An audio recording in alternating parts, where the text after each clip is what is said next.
Bonsoir et bienvenue à tous ceux et celles qui sont à l'écoute ce soir. Nous venons d'entendre un beau message évangélique de notre frère Glenn Todd. Notre frère Glenn Todd nous a parlé ce soir d'un rocher et d'un refuge, un refuge particulier que nous avons tous de besoin. Il a aussi parlé d'un fils prodigue qui est revenu à la maison et a été réconcilié avec son père. Ce soir, j'aimerais prendre quelques minutes pour partager mon témoignage personnel de comment moi, comme prodigue, j'ai venu à connaître le Seigneur Jésus-Christ comme mon sauveur personnel. Ce soir, j'aimerais vous raconter comment le Seigneur, avec toute sa puissance, est capable d'utiliser des serviteurs afin de prêcher l'Évangile et nous enseigner les vérités de la vie éternelle qui est accessible à travers le Seigneur Jésus-Christ. Mon nom est Justin Brazeau. J'ai grandi dans le nord de l'Ontario et j'aimerais vous raconter comment le Seigneur a utilisé le Saint-Esprit et l'imagerie de l'Évangile pour communiquer à un jeune garçon d'environ 9 ans les vérités de la grâce de Dieu qui est offerte à tous ce soir. J'aimerais, si vous avez une Bible, vous lire un verset dans l'Évangile selon Jean au chapitre 10. Évangile selon Jean au chapitre 10, le verset 11 du chapitre 10 nous dit, c'est Jésus ici qui parle, il dit, « Je suis le bon berger. Le bon berger donne sa vie pour ses brebis. » Vous savez, c'est ce verset que le Seigneur a utilisé pour éveiller la conscience d'un jeune homme à l'école du dimanche qui était moi. Pour vous donner un peu l'avant-goût, pourquoi j'étais dans une école du dimanche? Bien, comme plusieurs familles dans le nord de l'Ontario, j'ai grandi à connaître un système religieux prédominant dans le village dans mes premières années de la naissance. Et à chaque fois qu'on posait des questions à nos parents ou à la parenté, qui a créé ces choses? D'où je viens? La réponse était toujours Dieu. Dieu est le Créateur. Et je n'y étais pas opposé. Je connaissais qu'il y avait un Dieu qui avait tout créé, incluant moi, et mes frères et mes sœurs, et les membres de ma famille, et plusieurs choses dans la nature que j'observais. Donc j'étais pas opposé au Créateur. Mais, malheureusement, je n'avais jamais entendu parler de la maladie du péché. Ce soir, le frère Todd nous a parlé du virus COVID-19. Mais, vous savez quoi? Il y a un autre virus sur le globe terrestre qui est encore plus important que COVID-19. Mais plusieurs gens sont peut-être aveuglés par cette maladie et ce virus qu'on appelle le péché, que la parole de Dieu nous enseigne, qui est un obstacle entre nous et notre Créateur Dieu. Et nous l'avons offensé par nos offenses et nos péchés contre lui. Peut-être ce soir, il y a certains gens ou personnes à l'écoute qui se demandent, mais comment les personnes vont venir à savoir alors qu'il y a un virus, une maladie du péché? Et quel est le remède contre cette maladie? Bien, j'aimerais vous partager, comme je l'ai dit au début, comment j'ai venu à connaître cette maladie et trouver le remède pour cette maladie. À l'école du dimanche, dans un lieu de rassemblement chrétien que mes parents ont commencé à m'apporter, c'était différent de l'église précédente que nous fréquentons. Et il y avait des classes d'école du dimanche pour les enfants de différents âges. Et avec les années, étant un francophone du nord de l'Ontario, j'avais peut-être la difficulté à comprendre les vérités des versets que nous devons réciter comme petits enfants afin de recevoir des prix, afin de remplir nos cartes hebdomadaires, mais sans vraiment savoir que voulaient dire ces paroles de ces beaux versets bibliques. Donc, contre tous les dilemmes et les difficultés d'une seconde langue, le Seigneur travaillait, malgré ça. Et il est venu un moment à l'école du dimanche où est-ce que la leçon était Jean chapitre 10 à propos du bon berger qui donna sa vie pour les brebis. Lors de cette classe, il y avait 6 à 8 petits enfants avec moi qui écoutaient le sujet. Et sur un placard, cette enseignante avait placé plusieurs brebis avec nos noms sur chaque brebis. Et mon nom sur ma brebis était placé sur le placard, très loin du berger sur le placard. En fait, tellement loin que ma brebis était près de la forêt et du danger de la forêt pour les brebis qui s'éloignent du berger. Et la leçon de cette classe d'école du dimanche était que le bon berger appelait les brebis avec un cri afin de les ramener plus près de lui. Et l'enseignante enseignait, elle voulait enseigner quelque chose de plus profond que simplement une brebis qui est éloignée du berger. Elle voulait que les enfants comprennent par l'imagerie du bon berger qui était le bon berger, qui était la brebis et quels étaient les dangers dans cette forêt pour les brebis qui égarées loin du berger.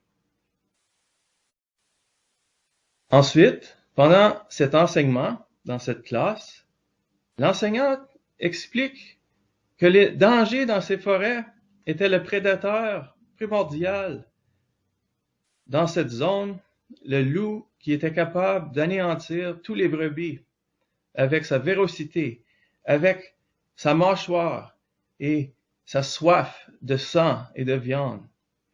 Donc, pour un petit enfant, c'était facile à comprendre. Il y avait un danger dans cette forêt.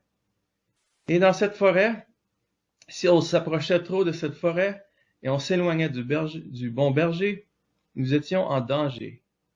Chers amis, ce soir, cette image représente le danger de ne pas connaître le bon berger, le roc ou la tour sécure que notre frère Glenn nous a expliqué ce soir.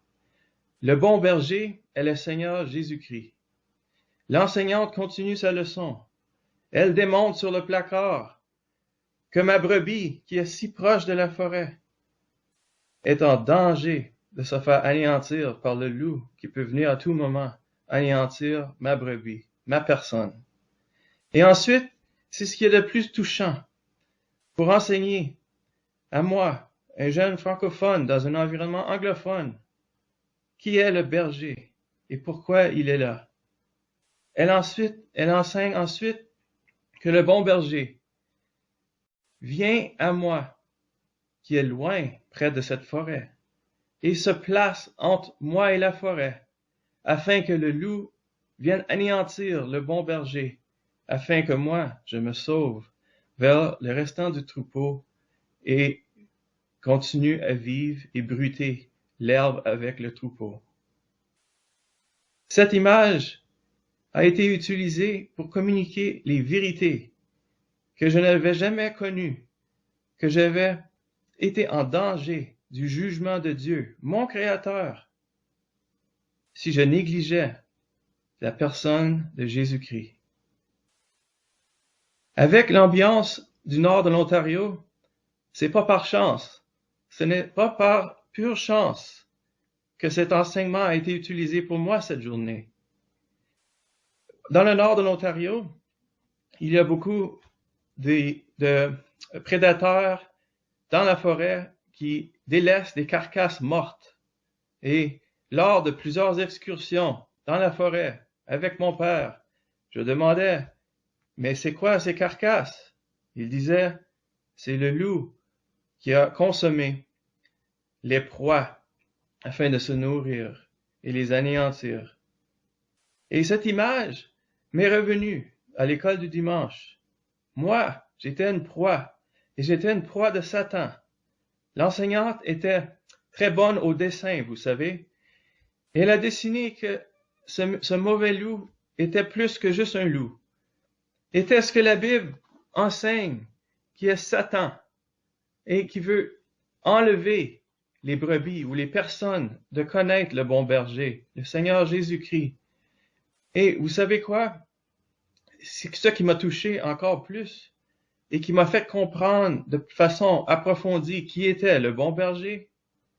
Et lorsque cette enseignante, avec le dessin, elle dessine une croix, elle prend le bon berger et la fixe sur cette croix et elle dit le bon berger, c'est le Seigneur Jésus-Christ qui s'est donné pour vous. Et c'était personnel pour toi, Justin. Avec tous les détours d'autobus scolaires à chaque jour pendant des années, en campagne, au village, nous passions devant des églises et par la fenêtre, je regardais devant ces églises, ces grandes croix avec un corps suspendu sur une croix. Mais jamais personne m'avait expliqué qui est cet homme, qui est ce corps sur une croix. Pourquoi cette image si affreuse dans des villages? Mais c'est grâce à cet enseignement à l'école du dimanche que j'ai venu à connaître que le bon berger était le Seigneur Jésus-Christ. Et le verset que nous avons lu, Jean chapitre 10, verset 11, « Je suis le bon berger donne sa vie pour ses brebis », était suffisant pour m'enseigner que c'était pour moi. J'étais la brebis perdue, égarée et rébellieuse qui aimait s'éloigner du bon berger, le Seigneur Jésus-Christ. Dans mon péché, dans mes désobéissances, j'avais offensé Dieu. Vous savez quoi, cher ami? Un jeune enfant ne sait pas toujours qu'il est imputable à Dieu lorsqu'il désobéit. C'était le cas avec moi. Je n'avais jamais entendu parler d'avoir offensé Dieu. Je le connaissais comme créateur, mais de là à dire que je l'avais offensé, j'avais jamais connu ces choses avant cet enseignement, cette journée-là. Et c'est par elle, cette parole, dans le verset 11, que j'ai venu à comprendre que mes péchés avaient offensé Dieu. Quelqu'un d'autre s'avait déjà occupé de mes péchés et du châtiment qui y était attaché. Le Seigneur Jésus-Christ, il est mort sur la croix pour cela. C'est pour le péché de quelqu'un d'autre qu'il est mort, pas pour lui, parce que lui, il n'a jamais péché. C'est pour les péchés de qui alors, je pensais? Ne serait-il pas pour les miens? Oui, c'était pour les miens. L'enseignante a même osé demander aux petits, en énumérant certains péchés, est-ce que certains d'entre vous auraient déjà commis des péchés comme ceux-ci? Et je me souviens, c'était pas plaisant pour un jeune homme de lever la main et avouer devant les 6 à 8 élèves et l'enseignante que j'étais coupable d'avoir commis des péchés comme ceux-là. Et l'enseignante continue à enseigner que maintenant que nous reconnaissons notre péché, avons-nous remercié le bon berger qui s'est donné au calvaire, à la croix, afin d'effacer et pardonner ces péchés qui ont offensé Dieu? C'était la première fois que cette question a été posée de façon à ce qu'un jeune homme a pu comprendre. Et j'ai compris qu'il était mort pour moi. Et jamais je n'avais entendu de telles belles choses. Quelqu'un est mort pour moi et je ne le connais même pas. Qui est cet homme? Qui est le bon berger? Qui est le Seigneur Jésus-Christ? J'avais commencé à comprendre le principe de la substitution et de la grâce aucunement méritée, offerte gratuitement à moi. Et l'enseignante continua et dit, si vous reconnaissez que vous avez péché et qu'il est mort pour toi, ça ne se termine pas là. L'avez-vous remercié? Avez-vous demandé pardon pour vos péchés? Avez-vous cru que le bon berger est mort au calvaire afin d'effacer la dette de vos péchés? Et comme petit garçon, en quittant cette classe, je ne l'avais pas faite. J'avais pas dit merci, remercier le Seigneur et demander le pardon de mes péchés. Cela s'est passé à la maison lorsque nous sommes retournés, après l'école du dimanche. Seul, secrètement, dans la cour en avant, une journée ensoleillée, je méditais sur ces paroles de l'enseignante. L'avez-vous remercié, le bon berger qui s'est donné pour vous? Et c'est la première fois, comme sincère petit enfant, que je lui ai remercié le Seigneur Jésus-Christ pour donner sa vie à ma place, pour mes offenses, les offenses que mes parents ne connaissaient pas. Lui, les connaissait tous. J'étais imputable à Dieu avec mes péchés et il n'y avait aucune solution pour ses offenses. Mais là, comme petit garçon, je lui ai remercié. Même j'ai essayé d'offrir ma seule possession valable à mes yeux, un petit vélo, un vélo rouge que je dépose dans le gazon, en regardant au ciel et simplement remerciant le Seigneur Jésus-Christ d'avoir donné sa vie pour moi. Vous savez quoi, cher ami, ce soir? La Bible nous enseigne que pour être sauvé et avoir la vie éternelle en Jésus-Christ, il faut s'humilier. Ce sont ceux qui s'humilient qui sont vainqueurs du plan du salut et la vie éternelle. Dans l'Évangile selon Matthieu au chapitre 18, Jésus ayant appelé un petit enfant, le plaça au milieu d'eux et dit, « Je vous le dis en vérité, si vous ne vous convertissez et si vous ne devenez comme les petits enfants, vous n'entrerez pas dans le royaume des cieux. C'est pourquoi quiconque se rendra humble comme ce petit enfant sera le plus grand dans le royaume des cieux. » Cher ami, ce soir, peut-être vous n'êtes pas un petit garçon, peut-être vous êtes plus âgé, ou un adulte même. L'humilité d'un enfant est ce qui est requis afin de recevoir le plan du salut et le pardon des péchés que Jésus-Christ a payé au calvaire. La Bible nous enseigne aussi que ce n'est point par les œuvres que nous recevons ce don gratuit. La Bible nous enseigne que c'est par la grâce que vous êtes sauvés et par le moyen de la foi. Et cela ne vient pas de vous, mais c'est le don de Dieu. Et ce n'est pas par les bonnes œuvres, afin que personne ne se glorifie. C'est le don gratuit de Dieu. Aussi, je retourne à mes pensées comme petit enfant, sans connaître tous les versets de la Bible à un tel jeune âge.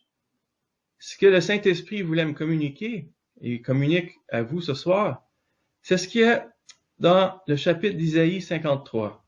Le châtiment qui nous donne la paix est tombé sur lui, Jésus-Christ, le Sauveur. Aussi, j'aimerais, avant qu'on se quitte ce soir, terminer avec le verset 16 du même chapitre 10 de l'Évangile selon Jean. Peut-être il y a des gens à l'écoute ce soir qui disent, oui, mais l'Évangile selon Jean chapitre 10, il parlait au peuple d'Israël, le Seigneur Jésus. Et toi, Justin, ou nous ce soir, nous ne sommes pas le peuple d'Israël. Si quelqu'un a cette question, lisons ensemble au chapitre 10, verset 16, qui dit, le Seigneur Jésus parle ici, « J'ai encore d'autres brebis qui ne sont pas de cette bergerie. Celles-là, il faut que je l'amène. Elles entendront ma voix et il y aura un seul troupeau, un seul berger. » Vous savez, chers amis, ce soir, il n'y a aucune différence avec la race, avec l'âge, avec le sexe, avec quelles que soient les caractéristiques d'un individu qui a un âme. L'Épître aux Romains, l'apôtre Paul au chapitre 10 nous dit « Il n'y a aucune différence, en effet, entre le juif et le grec, puisqu'ils ont tous un même Seigneur qui est riche pour tous ceux qui l'invoquent. » Alors, tous sur le globe terrestre ce soir, avec le virus du péché, ont accès au Seigneur. Et tous ceux qui l'invoquent pourraient le recevoir à l'instant même. Aussi, l'apôtre Paul nous rappelle au deuxième chapitre des Corinthiens, 2 Corinthiens chapitre 5 verset 21, « Celui qui n'a point connu le péché, il l'a fait devenir péché pour nous, afin que nous devenions en lui justice de Dieu. » Voilà ce que j'ai dû comprendre à l'âge de 9 ans. Voilà ce que j'ai accepté, les vérités spirituelles. Difficile pour un enfant peut-être, mais pas impossible avec la volonté de Dieu, avec l'imagerie du bon berger et le message évangélique. Tous peuvent être sauvés ce soir. Donc ce soir, n'aimeriez-vous pas, à votre tour, cher ami, vous mettre à l'écoute du Seigneur Jésus et vous confier à lui pour votre salut? L'avez-vous fait? Le frère Glenn Todd ce soir a posé une question. Qui est le Seigneur Jésus-Christ pour vous? Est-ce qu'il est une forme historique d'un personnage? Ou est-ce qu'il est votre bon berger, votre sauveur personnel? Vous savez, l'appel de l'Évangile est personnel. Et Nicodème a dû comprendre ceci lorsqu'il a demandé des questions au Seigneur Jésus. Il a dû être né de nouveau. Le savoir, ce n'est pas l'avoir. Vous pouvez et nous pouvons savoir beaucoup de choses dans la Bible, mais l'avez-vous reçu personnellement? Avez-vous reconnu vos péchés? Avez-vous repenti d'une attitude de ne plus desservir le péché? Si vous avez fait ces choses, la promesse est à vous aussi. Car le salaire du péché, c'est la mort. Mais le don gratuit de Dieu est la vie éternelle en Jésus-Christ, notre Sauveur. Je vous invite ce soir à penser à ces vérités. Et si vous n'avez jamais reconnu le bon berger, le Seigneur Jésus-Christ, comme votre Sauveur personnel, il vous invite ce soir à le faire, peu importe où vous êtes sur le globe terrestre. Plus important que COVID-19, la maladie du péché, la guérison peut seulement être le rocher que nous avons entendu ce soir, qui est le Seigneur Jésus-Christ. Venez à lui, il va vous guérir et vous offrir la vie éternelle.